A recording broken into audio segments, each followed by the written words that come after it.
সুপ্রিয় ভাই ও বোনেরা, সবাইকে ভালোবাসা এবং শুভেচ্ছা জানিয়ে আজকে একটি বিষয় নিয়ে আলোচনা করব।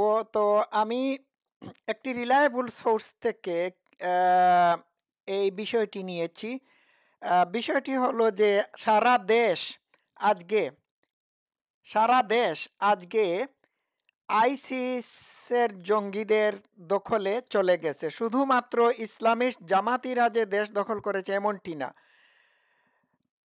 ডক্টর ইনুসের উপদেষ্টা, গুরুত্বপূর্ণ উপদেষ্টা হচ্ছে একজন আইসিস জঙ্গি। সে হিজবুত তাহরিরের একজন সদস্য ছিল এবং সেই ছিল বাংলাদেশে কালার রেভুলেশন ঘটানোর জন্য মাস্টার মাইন্ড। তো আমি তসলিমা নাসরিনের একটি পোস্ট থেকে একটি পিকচার আপনাদেরকে দেখাই। দেখুন, এটা হচ্ছে একটা ইমেজ রাজু ভাস্কর্যের সামনে। হ্যাঁ, কি লেখা রয়েছে? মুক্তির এক পথ খিলাফত, খিলাফত লা ইলাহা ইল্লাল্লাহ, খিলাফত, খিলাফত, খিলাফা ওয়াদাল্লাহ, কবর খুঁড়ো খিলাফতের জন্য। আচ্ছা, এটি রাজু ভাস্কর্যের মধ্যে, রাজু ভাস্কর্যের চতুর্দিকে এই এই ইয়েগুলো, ওই পোস্টারগুলো তারা পিন করে দিয়েছে। তো কারণটা কি? কারণ হচ্ছে যে তারা বাংলাদেশকে ইসলামিস্ট ইসলামিক প্রজাতন্ত্র হিসাবে ঘোষণা করতে চায়। এই দেশে তারা বর্বর শরিয়া আইন প্রতিষ্ঠিত করতে চায়। তো ডক্টর ইনুস যে জঘন্য কাজটা করেছে সেটি হলো যে সে জামাত শিবিরকে নিয়ে ক্ষমতাসীন হয়েছে, নাম্বার ওয়ান।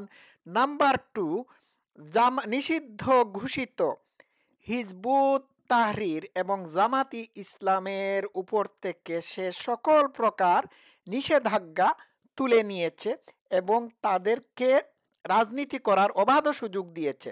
এখন এদের উপর থেকে যে নিষেধাজ্ঞা তুলে নিয়েছে এমনটি না, এদেরকে নিয়েই সে তার অন্তর্বর্তীকালীন সরকার চালাচ্ছে।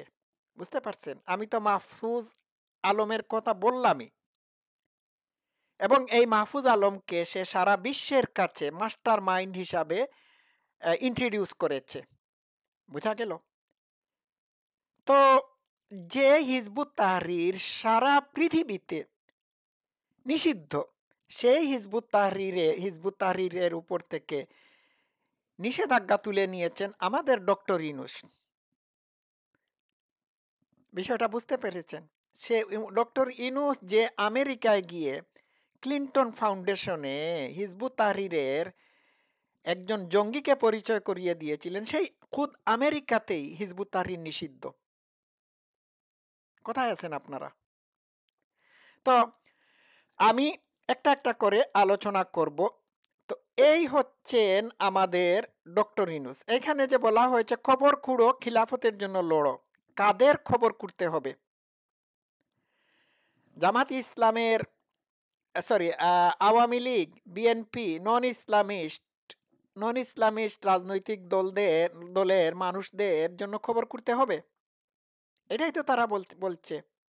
এই যে রিসেন্টলি একটা ভিডিও সোশ্যাল মিডিয়াতে ভাইরাল হয়েছে। অনেকেই বলছেন যে এই ভিডিওটি দেখার মতো না, দেখলে পরে আপনাদের হার্ট অ্যাটাক হতে পারে। অনেকেই বলছেন। আমি সাহস করে এই ভিডিও ফুটেজটি দেখার চেষ্টা করি নাই। তো এই ভিডিও ফুটেজটি এতই মানুষের মধ্যে এতই ভীতি সঞ্চার করে যে মানুষ এটিকে মানে ২-১ সেকেন্ড দেখার পরে আর দেখতে পারে না। এই যে ভীতি সঞ্চার করার মতো ভিডিও ফুটেজটি তারা ছাড়লো, এর পিছনে কারণ কি? এর পিছনের কারণ হচ্ছে এই জঙ্গিরা মানুষের মধ্যে এমনভাবে ভয়ভীতির সৃষ্টি করে তুলবে এই জাতীয় ভিডিও ফুটেজগুলো ছেড়ে দিয়ে, যাতে করে মানুষ তাদের বিরুদ্ধে আন্দোলনে না নামতে পারে। একদম। এটাই হচ্ছে আসল কথা। তো এটিও কিন্তু তাদের পূর্ব পরিকল্পিত। তো এ এই যে আরেকটি কথা এখানে বলি, এই দেখুন সারা বাংলাদেশে তারা বঙ্গবন্ধুর ভাস্কর্য থেকে শুরু করে, হ্যাঁ, সকল ধরনের ভাস্কর্য ভাঙচুর করেছে, এমনকি মাজার পর্যন্ত ভাঙচুর করেছে। কিন্তু বিশেষ, বিশেষ জায়গায় তারা এই তাদের এই জঘন্য কর্মতৎপরতা চালায় নাই। এটার উদাহরণ দিচ্ছি এইখানে। এই দেখুন রাজু ভাস্কর্য। তারা রাজু ভাস্কর্য ইচ্ছে করলে, হ্যাঁ, মাটির সাথে গুঁড়িয়ে দিতে পারত। কিন্তু তারা করে নাই। কারণ কি জানেন? কারণ এটিকে আপাতত মাটির সাথে গুঁড়িয়ে না দেওয়াটাই হচ্ছে তাদের পূর্ব পরিকল্পনার বা ডিজাইনের অংশবিশেষ। কারণ এটি যদি তারা এখন করে ফেলে, তাহলে সারা বাংলাদেশে একটা মানে ভয়ংকর অবস্থার সৃষ্টি হয়ে যাবে। সুতরাং এটি আপাতত তারা করছে না। তারা বাংলাদেশের বিভিন্ন জায়গায় মাজার ভাঙচুর করলে পরেও হযরত শাহজালালের মাজার ভাঙচুর করে নাই। কারণ এটি মানুষের অ্যাম একটি সেনসিটিভ জায়গা।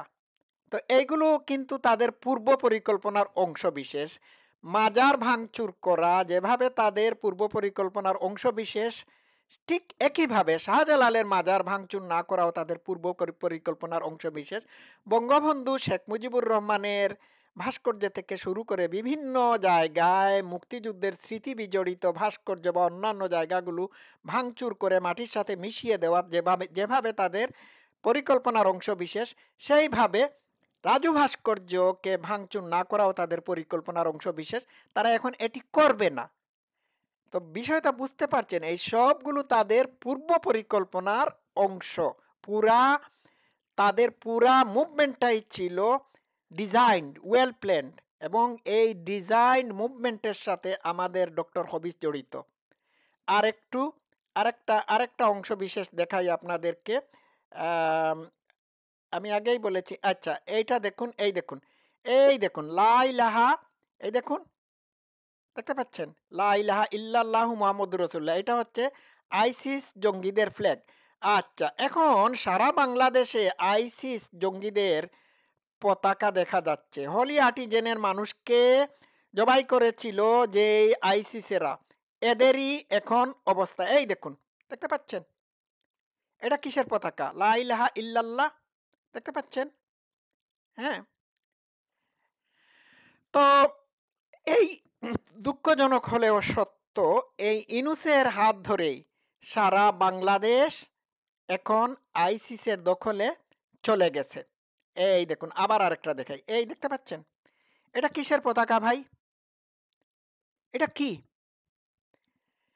যে আমেরিকা আইসিস জঙ্গিদের সাথে লড়াই করার জন্য বিলিয়ন বিলিয়ন ডলার খরচ করেছে, সেই আমেরিকার এজেন্ট, আমেরিকার বন্ধু ডক্টর ইনুসের দেশে আইসিসরা প্রকাশ্যে, হ্যাঁ, তাদের পতাকা বহন করে স্লোগান দিচ্ছে এবং খেলাফত কায়েম করার চেষ্টা করতেছে।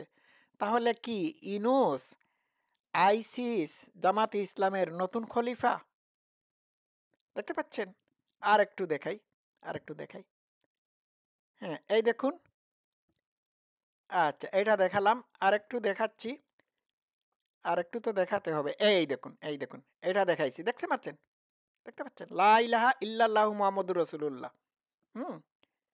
আইসিসের ফ্ল্যাগ। এরা কারা? হ্যাঁ? ইউনুস কিন্তু চুপচাপ। আরেকটু দেখাই। দেখতে পাচ্ছেন? এই দেখুন। এইগুলো কি? এইগুলো আমাদের দেশে হচ্ছে ইনুস ইনুস ইসলামিস্টদের খলিফা থাকাকালীন অবস্থায়। তাহলে ইনুসকে, এই বর্জ্য পদার্থকে আপনারা কি বলবেন আমাকে একটু বলুন তো দেখি প্লিজ। এটি এই ইনুসকে তো অলরেডি আমাদের একজন মহান মুক্তিযোদ্ধা আ বলেছেন বর্জ্য পদার্থ, West. He is a West man. বুঝতে পারছেন? এই বর্জ্য পদার্থ, নোংরা আবর্জনাকে আপনারা কি করবেন বলুন তো দেখি? আপনারা আপনাদের বাড়িতে বর্জ্য পদার্থ, নোংরা, আবর্জনা জিনিসগুলোকে কি করেন? বাদাসাদাকে কি করেন বলুন? বাদাসাদাকে বস্তাবন্দি করে আপনারা হয় ডাস্টবিনে ফেলে দেন, না হয় কি করেন বলুন? নাকি কাউকে গিফট দেন? এটা কি হয়? তো এই ওয়েস্টম্যানকে কি করতে হবে? এই ডক্টর হবিস, এটাকে কি করবেন বলুন তো দেখি? আমাদের পেশাব পায়খানাও কিন্তু শরীরের বর্জ্য পদার্থ। এখন ইনুস কোন বর্জ্য পদার্থ বলুন তো দেখি? হুম? ইনুস হচ্ছে আইসিস, ইসলামিস্ট জঙ্গি, জামাত ইসলামী, জামাত শিবির, খেলাফতে কি জানি? খেলাফতে ইসলাম এইসবের বর্জ্য পদার্থ। সে এদের পাছা দিয়ে বের হয়েছে। এখন একে টয়লেটে ফ্লাশ করে দিন। এছাড়া আর কোনো উপায় নাই। বুঝছেন? এই পায়খানাকে ফ্লাশ করে দিন। এটি সারা বাংলাদেশকে নোংরা করে ফেলেছে। দুর্গন্ধযুক্ত করে ফেলেছে। এখন সারা বাংলাদেশে পারফিউম বা স্প্রে বা আতর, বডি স্প্রে অথবা আতর আতর গোলাপ জল ছিটিয়েও কিন্তু এই দুর্গন্ধ দূর করা সম্ভব না। এখন এটিকে টয়লেটে ঠাস করে ফ্লাশ করে দেবেন। হুম? সাফ করেন। এই দুর্গন্ধ থেকে বা বর্জ্য পদার্থ থেকে বাংলাদেশকে পরিষ্কার পরিচ্ছন্ন করার অভিযান চালান। নাহলে কিন্তু খবর আছে। দুঃখজনক হলেও সত্য, আজকে ইউনূসের নেতৃত্বে আইসিসরা মাঠে নামার সুযোগ পেয়েছে। এর চেয়ে দুঃখজনক আর কি হতে পারে বলুন তো দেখি? আজকে ইউনূস জামাতিদেরকে নিয়ে ক্ষমতায় বসেছে। আর তার অন্যতম গুরুত্বপূর্ণ ভ্যালুয়েবল উপদেষ্টা হচ্ছে ওই জঙ্গি মাহফুজ আলম। এই জঙ্গিকে চিনেন? তার চোখের ভাষা বোঝার চেষ্টা করুন। এটা হচ্ছে জঙ্গি। তো আমি এইটুকুই বললাম। আম আমি লক্ষ্য করে আমি এই যে কি জানি ওইটার নাম কি? মাহফুজ আলমের চোখের ভাষা খুব ভালো করে রিড করেছি। তার চোখের চাহনি।